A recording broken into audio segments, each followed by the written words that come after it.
நமக்கு நல்லுபதேசம் செய்யும் ஆசாரியனுக்கு ஆசிரியன், ஆசாரியன் அல்லது ஆச்சாரியன் என்பதாக நாம் பலவிதமாக இந்த சப்தங்களை உபயோகித்து அவர் புகழ் பாடலாம். குரு தற்பொழுது பார்க்கக்கூடிய வார்த்தையின் பொருள் குரு என்னும் வார்த்தையின் பொருளாகத்தான் பார்த்து வருகிறோம். இருளகற்றும் சூரியனாக, இருளகற்றும் வெளிச்சத்தை ஏற்றி வைத்தவனாக குரு திகழ்கிறார்.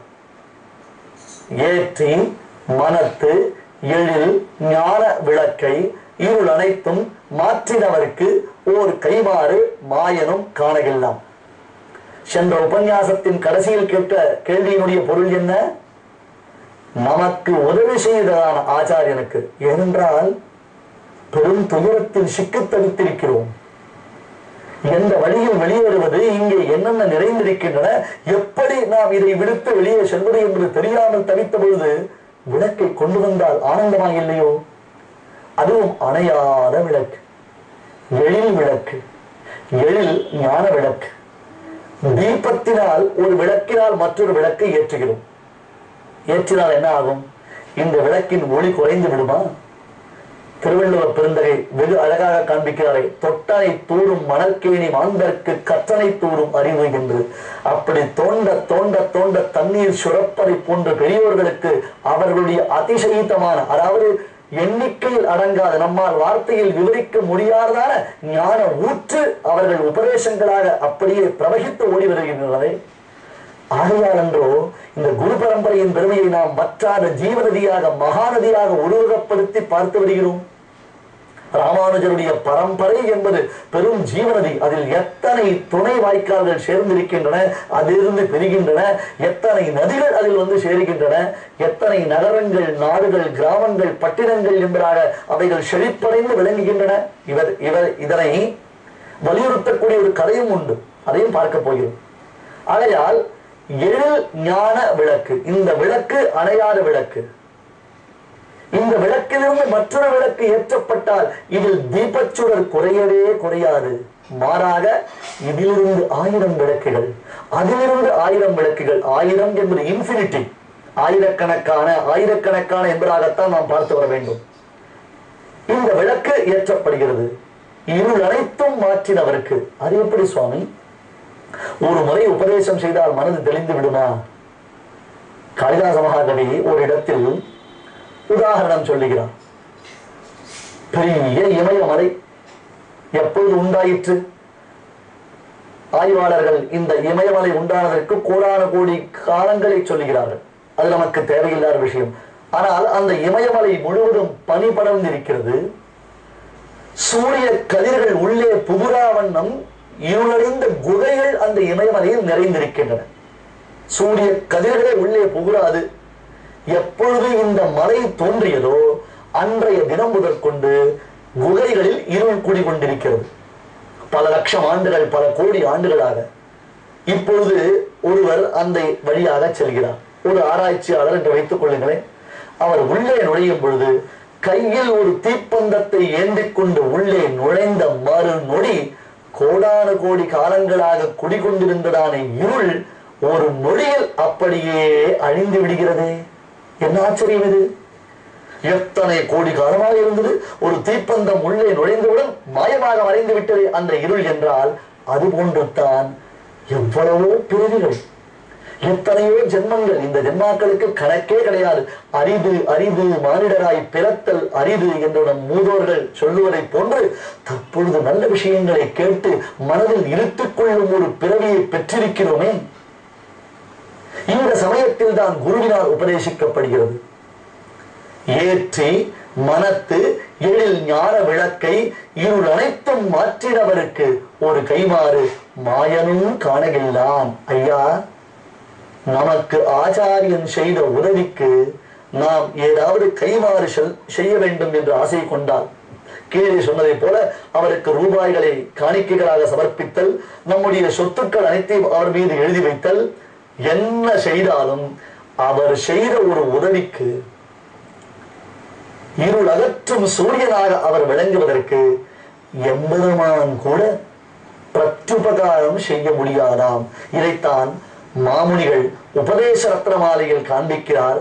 ஞானம், அனுஷ்டானம் இவை நன்றாகவே உடையரான குருவை அடைந்த கால், குருவிற்கு அதுதான் பெருமை.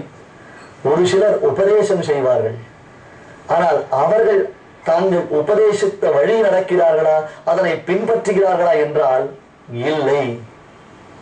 பரோபதேசே பாண்டித்யம் என்பார்கள் வடமொழி அறிஞர்கள். பரோபதேசே பாண்டித்யம் என்றால் பிறருக்கு உபதேசிப்பதுதான் இருப்பதிலேயே மிகவும் சுலபமான வேலை. உலகத்தில் எது எளிமையானது என்று கேட்டால் எல்லோருக்கும் உபதேசம் செய்வது. சரி, நீங்கள் சொன்ன வழியில் நடக்கிறீர்களா என்று கேட்டால் ஸ்வானுஷ்டானே, தாங்கள் அந்த வழியில் நடப்பதில் முனையோபின பண்டிதாக, பெரிய பெரிய மகான்கள், விஸ்வாமித்திரர், பராசரர், வியாசர் முதலான பெரிய ரிஷிகள், மகா மேதாவிகள், மகாத்மாக்கள், அவர்கள் கூட சில சந்தர்ப்பங்களில் வழி தவறி இருக்கிறார்கள். தங்கள் உபதேச முறையை தாங்களே பின்பற்றாமல் இருக்கிறார்கள். ஆனால் நம் ஆச்சாரியர்கள், பகவத் ராமானுஜரின் வழித்தோன்றல்கள், சுவாமி ராமானுஜருக்கு முன்பாக அவதாரம் செய்த ஆச்சாரியர்கள் ஆனாலும் சரி, அவர்களுக்கு முன்பான ஆழ்வார்களானாலும் சரி, அல்லது அவருக்கு பின்பு நாளது வரையிலும் கீழே பார்த்தோமே இரண்டாவது உபன்யாசத்தில், அவருக்கு அடுத்தது என்பதாக இந்த பரம்பரை தொடர்ந்து எந்த இடத்திலும் சங்கிலித்துவக்கு போல விடுபடாமல் வந்து கொண்டிருக்கிறது. இந்த பரம்பரையில் எவ்விதம் உபதேசம் செய்கிறார்களோ அவ்விதமே தாங்களும் நடத்தி காண்பிக்கிறார்கள். அதனால்தான் அடியேன் சொன்னேன், ராமாயணம், மகாபாரதம் முதலானவர்கள் ராமன் கண்ணனுடைய கதைகள். அந்த கதைகள் அனுபவத்தை நமக்கு உண்டாக்கும், ஆனால் அனுஷ்டானத்தை உண்டாக்காது. ஒரு சிறு நிகழ்ச்சியை இங்கே குறிப்பிட விரும்புகிறேன். பகவத் ராமானுஜருக்கு 120வது வயது நடைபெற்று வருகிறது. அவர் வாழ்ந்த காலத்தில் நடைபெற்ற உண்மை சம்பவம். பகவத் ராமானுஜருக்கு 120வது வயது. யோசித்து பாருங்கள், 60 வயதுகள் முடிந்தாகிவிட்டன. சுவாமி தளர்ந்த மீன், நின்றால் உட்கார முடியாது, உட்கார்ந்தால் நிற்க முடியாது. சிஷ்யர்கள் அவரை எப்பொழுதும் தாங்கி பிடித்துக் கொண்டிருக்க வேண்டும். அந்த தள்ளாத வயது. அவர் என்ன செய்தாலும் யாரும் ஒன்றும் கேட்கப் போவதே இல்லை. ஒரு நாள் காலையில் சரியான சமயத்தில் தீர்த்தாமாடிவிட்டு வைணவ இலச்சனைகளான அந்த ஊர்துவ பன்றங்களை எல்லாம் தான் தரித்துக் கொண்டு சிஷ்யர்களை அழைத்தார். எதற்காக தெரியுமா? சந்தியாவந்தனம் செய்ய வேண்டும். இது ஒரு நாள் 2 நாள் நடைபெறக்கூடிய காரியம் இல்லை. அவருடைய வாழ்க்கையில் தினந்தோறும் நடைபெற்றது. தன் தேகத்தில் வலு இருந்த வரையிலும் தானே அந்த காரியங்களை செய்த சுவாமி ராமானுஜர் சூரியன் உதிக்கக்கூடிய காலத்திலும் சூரியன் மறையக்கூடிய காலத்திலும் சந்தியாவந்தனம் செய்ய வேண்டும். இந்த கடமையை நாம் மறக்க கூடாது. நம்மை பின்பற்றுபவர்கள் கோடானு கோடி பேர் இருக்கிறார்கள். அவர்களுக்கு நாம் ஒரு வழிகாட்டியாக இருக்க வேண்டும். நம் உடல்நிலையை காரணம் காட்டி ஒரு பொழுதும் கடமையில் இருந்து வழுவக்கூடாது. இதனை உணர்த்துவதற்காக மற்றவர்கள் தன்னை பாராட்ட வேண்டும் என்றோ கொண்டாட வேண்டும் என்றோ செய்யவில்லை. கடமை, அதை செய்ய வேண்டும். நாம் உபதேசம் செய்திருக்கிறோம். அந்த உபதேசத்தின்படி மற்றவர்களையும் நாம் நடத்துகிறோம். ஆகையால் நம்மை பார்த்து மற்றவர்கள் இதனை பாடமாக ஏற்றுக்கொள்ள வேண்டும் என்னும் மகோன்னதமான அந்த கொள்கை உடையவரான சுவாமி ராமானுஜர்.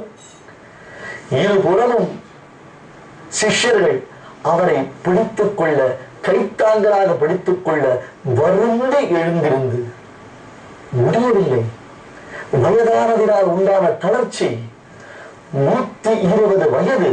அந்த சமயத்திலும் எழுந்திருந்து சூரியன் உதிக்கும் பொழுதும் அஸ்தமனம் பொழுதும் தன் கையில் தீர்த்த பாத்திரத்தை வைத்துக் கொண்டு சூரிய நமஸ்காரத்தை செய்தார். இதை சந்தியாவந்தனம் என்கிறோம்.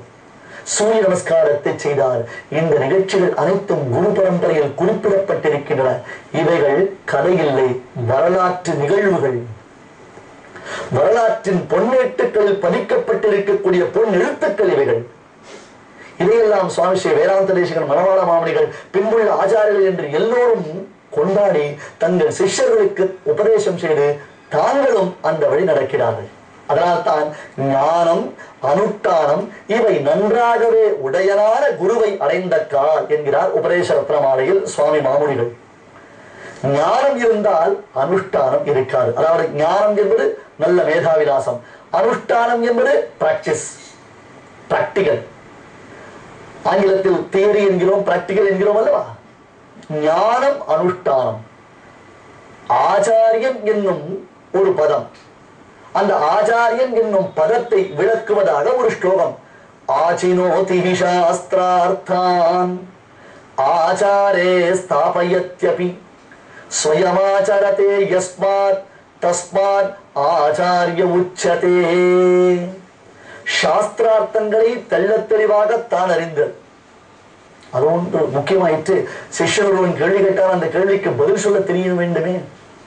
நான் நாளை புத்தகம் பார்த்து சொல்கிறேன், ஆகட்டும் 2 நாட்கள் கழித்து சொல்கிறேன் என்று சொல்வது ஆச்சாரியனுக்கு அழகில்லை. சாஸ்திரார்த்தங்களை தான் தெரிந்திருப்பது சிஷ்யர்களுக்கு அதனை நன்கு தெளிவாக ஐயம் திருவு அற உபதேசிப்பது. சரி, ஸ்வயமாச்சரத்தே சிஷ்யர்களை அழைத்து நேற்று உபதேசித்தன் அல்லவா, நீங்கள் இப்படி இருக்க வேண்டும் அப்படி இருக்கக்கூடாது என்பதாக சொன்னேன் அல்லவா. இதோ நான் செய்யும் கர்மானுஷ்டானங்கள் நான் உபதேசித்தவை. எதை நான் செய்கின்றனோ அதைத்தான் உங்களுக்கு சொல்லி வைத்திருக்கிறேன். இப்பொழுது நான் செய்வதை நீங்கள் நன்கு கவனித்து கூர்ந்து கவனித்து அதனை உணர்ந்து அதன் வழி நீங்களும் நடக்க வேண்டும். ஸ்வயம் ஆச்சரத்தே யஸ்மான். ஆச்சார்யா 3 எழுத்து. சாஸ்திரார்த்தங்களை தான் அறிந்திருத்தல், தான் ஆச்சாரங்களை உபதேசித்தல், சிஷ்யர்களுக்கு உபதேசித்த வழியில் தான் ஆச்சாரங்களை அனுஷ்டித்தல். ஆச்சாரியா, இந்த 3ம் இருப்பவனைத்தான் ஆச்சாரியன் என்ன வேண்டுமே தவிர்த்து மற்றவர்களை அவ்விதம் அழைக்க வேண்டிய அவசியம் இல்லையே. ஏனென்றால் அவர்களிடத்தில் அது பொருந்தாமை என்றோ காட்டுகிறது. ஞானம் அனுஷ்டானம் இவை நன்றாகவே உடையானை குருவை அடைந்த கால், அத்தகையதொரு குரு நமக்கு கிடைத்து விட்டார், அவர் திருவடியில் சென்று விழுந்து விட்டோம் என்றால் இனி எம்பெருமானை குறித்து நாம் யோசிக்க தேவையில்லை. ஏன்? அந்த எம்பெருமான் அடடா நல்லதொரு ஆச்சாரியன் சம்பந்தம் கிடைத்து விட்டது, இத்தகையதொரு குருவை அடைந்தவனுக்கு நாம் நற்பேறு அளிக்க வேண்டும் என்பதாக அவன் ஓடி வந்து அனுகிரகம் செய்ய போகிறான். இதற்கு நம்மால் என்ன கைமாறு செய்ய முடியும்? இதைத்தான் வேதாந்த தேசிகன் கொண்டாடும் பொழுது மாயனும் ஒரு கைமாறு காண எல்லாம். நாம் மட்டுமில்லை, எதையும் செய்து முடிக்கக்கூடிய வல்லமை பெற்றவன் இந்த உலகத்திற்கு முழு முதல் பரம்பொருளாக திகழக்கூடிய அந்த பரமாத்மாவிற்கு கூட குருவிற்கு என்ன கைமாறு செய்வது என்பது திகைப்பாகவே இருக்கின்றதாம். ஒன்று செய்யலாம், போற்றி உகப்பதும் புந்தியில் கொள்வதும் பொங்கு போல் சாற்றி வளர்ப்பதும் சற்றல்லவோ முன்னம் பெற்றதற்கே என்னும்படி எப்பொழுதும் அவர் புகழ் பாடலாம், அவர் பெருமை பேசலாம். நாம் பார்ப்பவர்களிடத்திலெல்லாம் அவரை குறித்து அவரின் பெருமைகளை குறித்து நாம் பேசிக்கொண்டே இருக்கலாம். நம் பிறந்த பயன் அப்பொழுது தான் நமக்கு சித்திக்கும். இதுதான் ராமானுஜ சம்பிரதாயத்தின் தனிப்பெரும் பெருமை. இந்த ஜீவநதியின் மூலமாக எத்தனை ஜீவராசிகளுக்கு நற்கதி உண்டாகின்றது தெரியுமா? இந்த பாசுரத்தின் தொடர்ந்து பொருளை நாம் மேலும் அனுபவிக்கலாம். குருவின் அருள் குறையவே குறையாது.